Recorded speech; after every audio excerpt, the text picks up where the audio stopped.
Chapter 14. The Labor Market, Unemployment, and Inflation.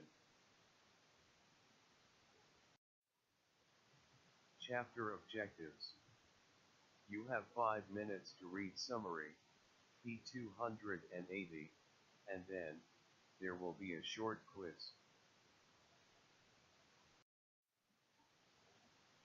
Chapter Objectives. 1. Are classical economists ones who listen to Mozart? 2. Is it possible that involuntary unemployment does not exist?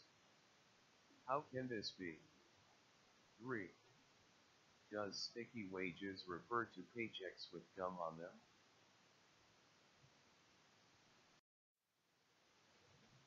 Chapter Objectives. 1. Are classical economists ones who listen to Mozart? Answer. Classical economists believe that wages adjust in the labor market so the quantity demanded of labor equals the quantity supplied. In this view, unemployment consists only of frictional and structural components. Chapter Objectives. 2. Is it possible that involuntary unemployment does not exist? How can this be? Answer. According to classical economists, unemployment increases when the demand for labor declines because some people are not willing to accept the lower equilibrium wage rate, preferring to try to find work at higher wages. In this view, these people are voluntarily unemployed. Chapter Objectives. 3. Does sticky wages refer to paychecks with gum on them? Answer. Wages may be more flexible in the upward direction than in the downward direction. In other words, wages seem to be sticky downward. If wages do not fall readily, declines in the demand for labor will result in unemployment. Chapter Objectives. 4. How can an increase in the minimum wage cause unemployment? 5. Are there other reasons for unemployment? 6. Is there such a thing as having too little unemployment? Is there a downside to having lots of people working? Chapter Objectives. 4. How can an increase in the minimum wage cause unemployment? An effective minimum wage raises wages above the equilibrium wage rate. This causes a surplus in the labor market. This surplus is called unemployment. Chapter Objectives. 5. Are there other reasons for unemployment? Answer. The efficiency wage theory maintains that employers may pay wages higher than the equilibrium wage rate. This will cause some unemployment. Another theory claims that imperfect information exists in the labor market and that firms, not knowing the equilibrium wage rate, may offer wages above this rate.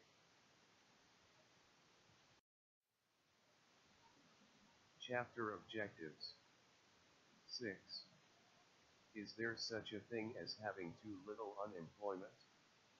Is there a downside to having lots of people working? Answer. If unemployment falls too low, wages and prices may start to rise. Too little unemployment, therefore, can lead to an increase in inflation. The labor market, basic concepts. The unemployment rate is the ratio of the number of people unemployed to the total number of people in the labor force. Cyclical unemployment is the increase in unemployment that occurs during recessions and depressions. The labor market, basic concepts. Frictional unemployment is the portion of unemployment that is due to the normal working of the labor market, used to denote short-run job/skill matching problems. The labor market, basic concepts. Structural unemployment is the portion of unemployment that is due to changes in the structure of the economy that result in a significant loss of jobs in certain industries.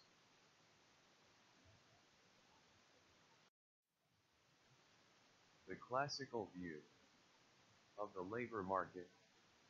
According to classical economists, the quantity of labor demanded and supply are brought into equilibrium by rising and falling wage rates. There should be no persistent unemployment above the frictional and structural amount.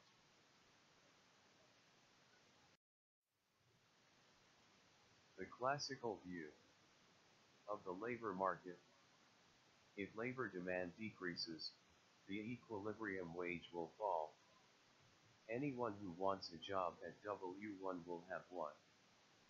There is always full employment in this sense.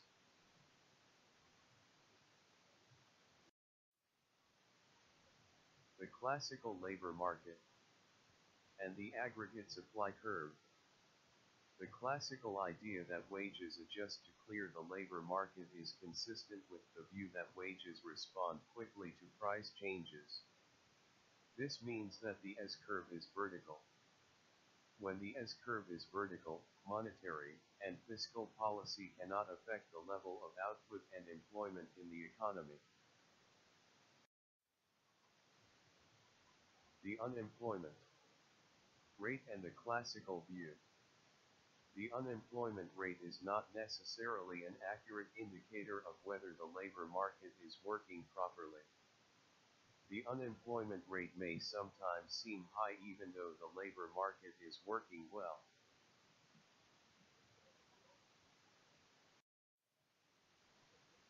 Explaining the existence of unemployment. The fact that people are willing to work at a wage higher than the current wage does not mean that the labor market is not working. The term sticky wages refers to the downward rigidity of wages as an explanation for the existence of unemployment.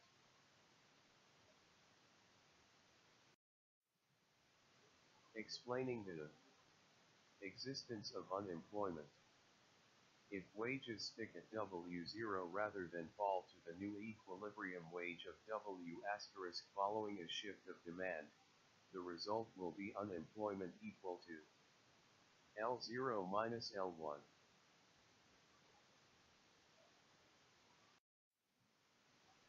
Explaining the existence of unemployment.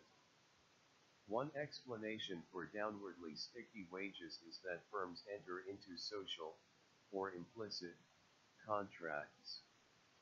These contracts are unspoken agreements between workers and firms that firms will not cut wages.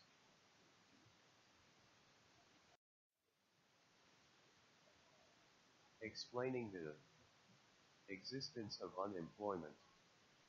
The efficiency wage theory is an explanation for unemployment that holds that the productivity of workers increases with the wage rate. If this is so, firms may have an incentive to pay wages above the market clearing rate. Explaining the existence of unemployment. If firms have imperfect information, they may simply set wages wrong, wages that do not clear the labor market.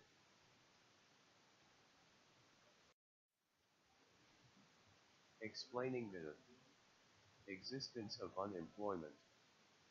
Minimum wage laws set a floor for wage rates, and explain at least a fraction of unemployment.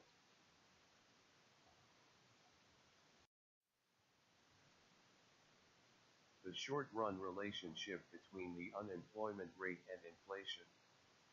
In the short run, the unemployment rate, U, and aggregate output, income, Y, are negatively related. The short-run relationship between the unemployment rate and inflation. 1. As depicted by this short-run S-curve, the relationship between y and the price level, P, is positive. 2. The relationship between U and P is negative. As U declines in response to the economy moving closer and closer to capacity output, the overall price level rises more and more. The Phillips curve. 1. The Phillips curve shows the relationship between the inflation rate and the unemployment rate. 2. The inflation rate is the percentage change in the price level.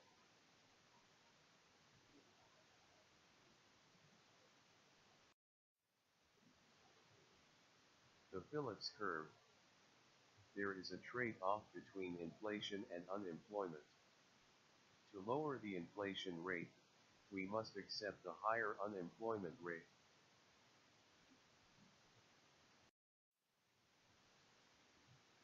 The Phillips curve.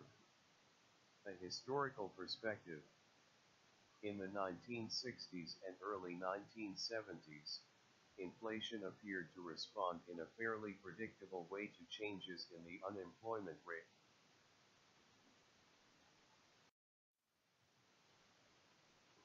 The Phillips curve. A historical perspective. But in the 1970s and 1980s, the Phillips curve broke down. The points on this figure show no particular relationship between inflation and unemployment.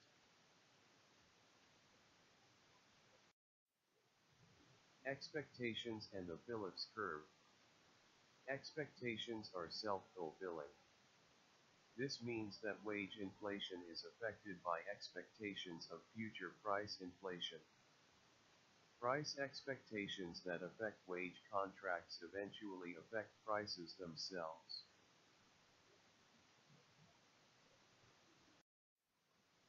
Expectations and the Phillips curve. Inflationary expectations shift the Phillips curve to the right. Inflationary expectations were stable in the 1950s and 1960s, but increased in the 1970s.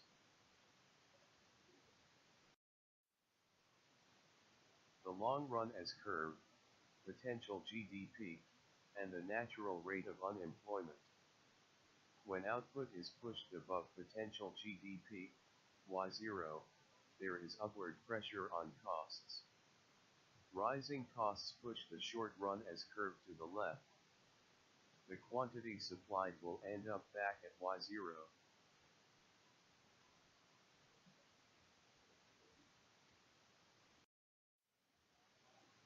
The long-run S-curve, potential GDP, and the natural rate of unemployment. In the long run, the Phillips curve corresponds to the natural rate of unemployment.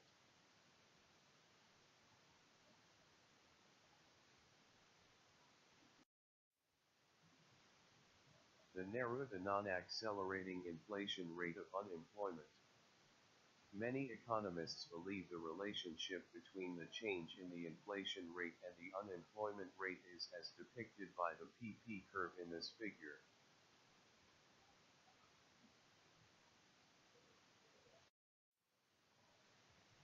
The non-accelerating inflation rate of unemployment, NARUB.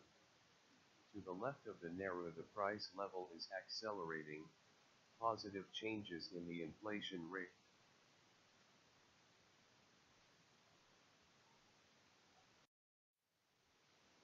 The non-accelerating inflation rate of unemployment, NARUB. A favorable shift of the PP curve is to the left because the PP curve crosses zero at a lower unemployment rate.